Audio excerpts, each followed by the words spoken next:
So now I'm backstage with Duffy. Hello. Hello. Do I call you Duffy? You can indeed. Is it your real name? It's my surname. I No. knocked off the first half. Why not? So what would your family call you? Miss Duffy. That's what I request anyway. Call me Miss Duffy. So is it a secret? No, it's not a secret. So what's your full name? Well, I was christened, actually, Amy Ann Duffy. So I just knocked off the first half when I got to about 19. It's a good name. Thank you.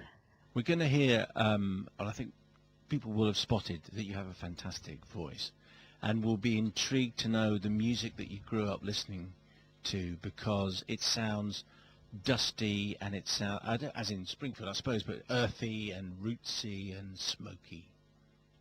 Wow, they're really great words. I grew up listening to the radio, recording Sunday chart show. And that's all we really had. I didn't grow up listening to a massive record collection.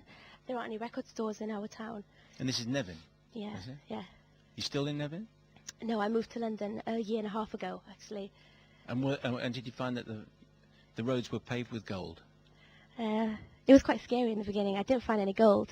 I'm still looking for gold, but apparently it exists in London. Well, the closest you've got maybe is hooking up with Bernard Butler. I mean, how did that happen? It was just sort of one afternoon. He was in the office, and I didn't really know who Bernard Butler was, so it was just like, hi, how are you doing? You know, I was sort of familiar with Suede, but I wasn't sort of a Suede fan because, like I say, it wasn't really around me when I was growing up, although I was, aware of it. And so we just embarked on what has been quite an amazing sort of collaboration together. And would you say he knows what he's doing, really? Yeah, he does. We spent 3 hours on Rock Ferry the day we wrote it. He already had the chords written, and I'd already had the idea, so it came together really naturally. And I've grown to really respect him because of the fact that it's been really natural, rather than me being like, wow, Bernard Butler. Now I really value what we've got, and we're friends, and we work really well together. Tell us about Rock Ferry. Rock Ferry does exist, but I didn't write it about the actual place. I wrote Rock Ferry from the perspective that it's a place everyone's trying to get to if they're sort of struggling with something. It's a place that ultimately maybe everybody's trying to get to in some form of way in their life.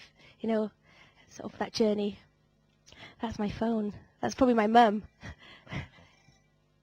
It is my mum. I can't answer it. Take the call. Hello? Hey mam, dwi ar teledu. Mae Simon Mayo yn interview fi a dwi wedi atab ffôn i chi. Do. Gai ffonio chi nôl? Ta. So that was Duffy and Duffy's mum. It was. She was so casual about it as well. Okay. Talk to you later. It happens all the time. Yeah. The Welsh is the first language.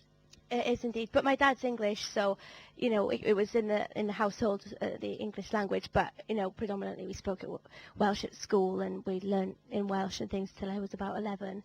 I realise more and more as I'm sort of seeing places in the world how lucky I am to have somewhere to call home, true home. Where it's a community and have our own little special language and things.